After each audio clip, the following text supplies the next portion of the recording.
Now, with the dynamic nature of the Nigerian business environment, a systematic approach to solving managerial problems becomes increasingly important. Hence, the quality control measures have placed great challenges to the companies in Nigeria, mostly the manufacturing sector.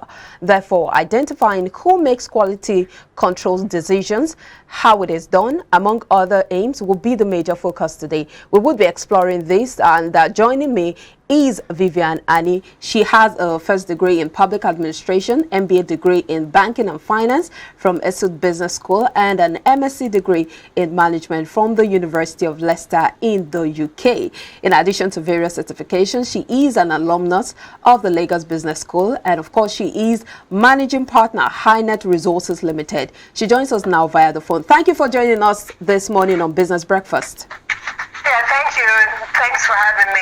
All right, now looking at the issue of quality control, it is definitely a topical issue, most especially in the manufacturing sector. What is your assessment of the current level of made in Nigerian goods and services with respect to adhering to best global practices and requirements? You know, at the beginning, when Nigerians started to produce a lot of goods, especially in the food sector, there were some issues, you know. But in more recent times, and when I say more recent, I'm talking about in the last 2 to 3, from the last 5 years, I have noticed that quality has really improved.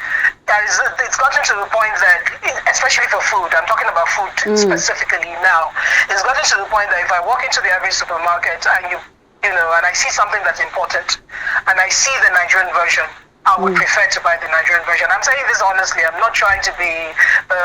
It's not patriotic, but it's basically it makes smart consumer decision. Nigerian products, especially in food, you know, they have really improved over the last couple of years. Okay, so what do you think are the major challenges, especially when it comes to businesses? What are the challenges that they face when it comes to quality control management, and how do we ensure that this quality control in the manufacturing sector in Nigeria is up to standard? Because we know that a lot of Nigerians, yes, we know, like what you said earlier, people are now beginning to change, and then they are now patronizing Nigerian-made goods, but there is still that high taste for foreign goods. What do you think is responsible for this, and what can be done about it? Okay, I think the truth about it is that for certain kind of products, foreign goods have better quality. I give you an example. If you look at an electronic gadget, it's invariable that most of the time the foreign ones are a lot better because they're better made. The quality standards, I guess, over there are a lot stricter. And even where if you put the typical Nigerian made electronic product next to one that has been imported, the imported one most of the times is of better quality.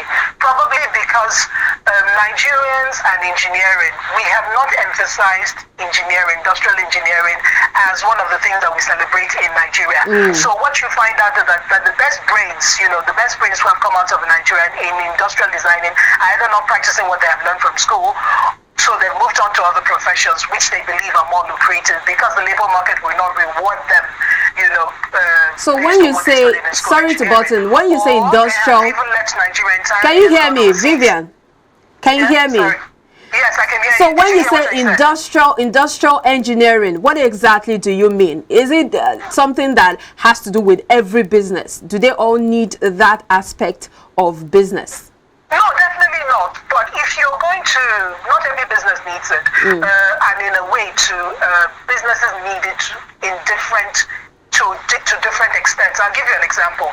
If you're doing basically food manufacturing, yes, there's an element of industrial engineering in it when it comes to the fabrication of your equipment, the making sure that the equipment work as well as they should do. Yes, there's an element, but some products, if you look at electronic products, if you look at car parts, they have a bigger component when it comes to need for industrial engineers than a food processing factory would. So different products, different extent. However, what you find out is that like I said, industrial engineers have drifted outside their areas of expertise and moved on to other areas or even left the country entirely. So what happens is those products that have a high need for industrial engineering, Nigerians cannot compete effectively, and you find out that there's a lot of low quality there.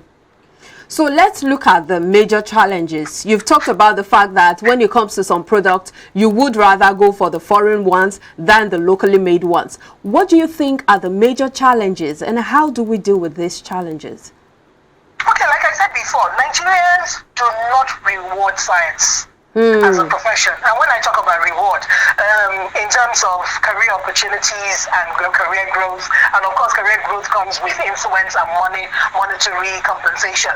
So if you look at the kind of occupations that are high earners in Nigeria, you don't see engineers earning a lot of money, because Nigerians always think that why should I bring in an engineer when somebody who does not have the education or certifications of an engineer can also do the job. Why do I need to bring in a fully qualified certified engineer? So once you don't reward them, they will drift. So that's one of the challenges. Another challenge is that yes, Nigeria has done a fairly good job when it comes to setting up regulatory agencies. On the federal level, you have NAFDAC, you have Standards Organization of Nigeria. However, there are certain things that are making those, the two organizations not to be as effective as they should be. If you look at NAFDAC, once upon a time, NAFDAC was a role model for other agencies around the world, because somebody came in and did a lot of incredible things in NAFDAC and made NAFDAC a household name. I'm not saying the people in NAFDAC are not doing well now. Please, I'm not saying that. But all I'm saying is that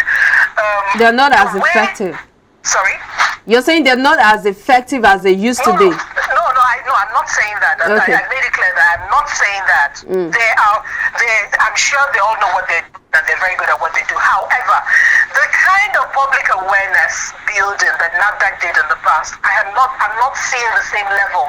And why this public awareness building is very important is important for the people who are going to seek NAFDAC approval, being one of the apex regulatory agencies in Nigeria, and they oversee quite a couple of sectors. And it is also important for we the consumers, so that we know that what we're buying in the supermarket, because somebody can put a fake NAFDAC number on the product and we buy it from the supermarket believing indeed they're NAFDAC certified. So what organizations like NAFDAC could do is to enhance their communication with the public. And this enhancement, this is a TV show, so we might not have the time to go into it in the kind of details that we need to. Then there's also Standards Organization of Nigeria.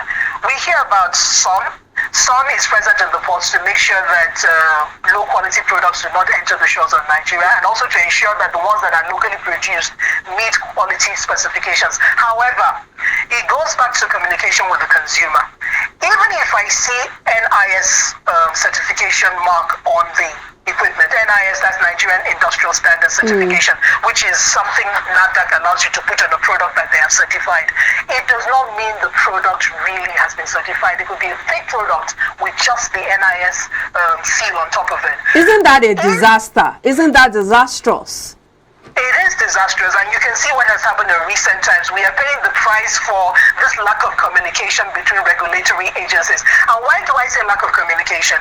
If you go to the NAFDAC website, they have a place where they talked about list of registered products, right? And I did a test with all these issues going on in Nigeria. I said, let me even test some of these databases, and I put in a name of my favorite made in Nigerian conflicts that has been around since God knows when. I think that conflicts has been, I don't want to say the name because I don't want it to seem like a product placement or an endorsement of that product. But I just ran a test and I put the name of that conflicts, and it did not show up as a registered NAFDAC product, and I know that they're registered.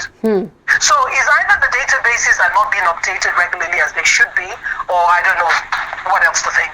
Now, if you go to Standards Organization of Nigeria, I don't see a database at all on their website. People can tell lies when they make products by putting fake information on the product label. But if these regulatory agencies have a database where any Nigerian can go and check, it makes life a lot easier. So if I want to buy a product, if I look at it, yes, there's a NAFDAC number. I go to the NAFDAC website, I put in even a USSD code, I send it, and it returns that yes, it has been registered. For instance, there are certain at least some of the problems have been solved. Yeah, Vivian, you know, for instance, there are some drugs that you buy and then you get a code at the back where you scratch and then you can put a call through to verify if it's authentic. Precisely. Okay, let's... Precisely. So why not do that for every product? Okay, let's take a short break. We'll be right back to continue the conversation. Please stay with us. All right, then.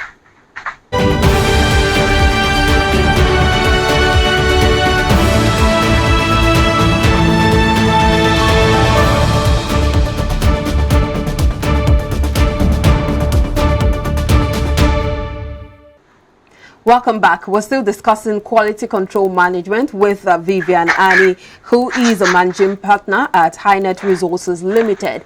And now let's talk about the consequences of churning out low quality products on the economy, especially if you look at companies when trying to mitigate against price hike. You see a lot of them reducing the quality of their product. What exactly do you think? You know, you mentioned some earlier, especially when it comes to the usage of drugs. But let's look at other products, especially food items. Churning out low quality products to mitigate against price hike. What are some of the other consequences that this has on the economy? All the consequences are great, especially with anything that human beings have to ingest into their bodies. With food, depending on the way they reduce the quality. If they start buying from cheaper suppliers, as long as the cheaper suppliers are selling to them at such prices, because indeed they've been able to find a way to make the raw material cheaper without compromising on quality, it is fine. But we know that that is very difficult. A lot of times it's because such suppliers are cutting corners, you know, either doing the things that they have no business doing, or some other things. So if you sell this kind of products and individuals take them at the risk of their health, look, if I used to use a product before and I used to take it and I had no issues, and all of a sudden I take it, I start to experience either stomach distress, food low quality issues will always come out in some way. It now means that I'm not going to purchase that product again. So in the short term, you're the manufacturer, you have gained, but in the long term, you've lost reputation. And once you lose reputation, it is very, very difficult to gain it back. If you remember, I don't know, this was quite many years ago, many years, because I know that I'm not even quite sure how long it was. I read about it years after it had happened. Somebody used to make baby products, all right? It was teeth and powder. Yes, it's not food, but it's something that comes into contact with the mouth. Yes. And then he hired a new chemist in his factory who maybe did not understand, or degrees, people get degrees in all kinds of ways, and mistook two chemicals for the other and ordered the wrong chemical and put it into the baby teeth in powder, and a lot of babies died. And this thing was not discovered until a lot of babies had died, and then they traced it to that particular teeth in powder. So for anything, what I always advise manufacturers, and because we deal with a lot of manufacturers in the course of our work, is rather than reducing quality in these trying times, why don't you think of reducing quantity?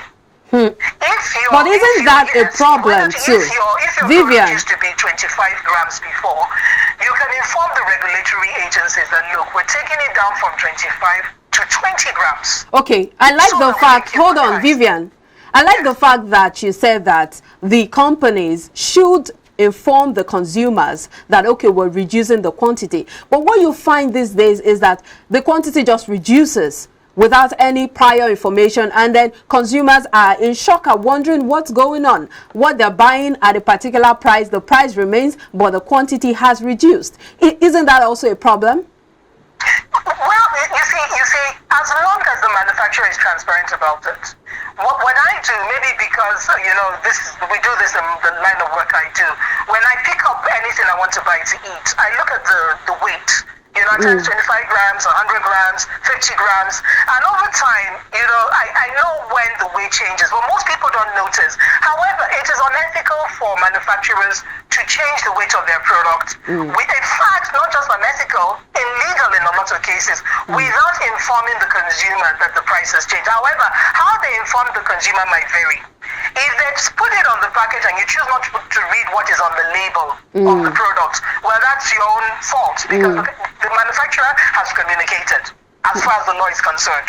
Whether you not decide to read or you don't decide to read, well, that's another thing entirely. But however, where it now becomes deceptive is when he keeps it, he claims it is still 25 grams, when in reality it is no longer 25 grams, it is now 20 grams. And then he's, you know, he does not communicate. And then we see that happen a lot of times. Label, not in any other way. That's unethical and illegal.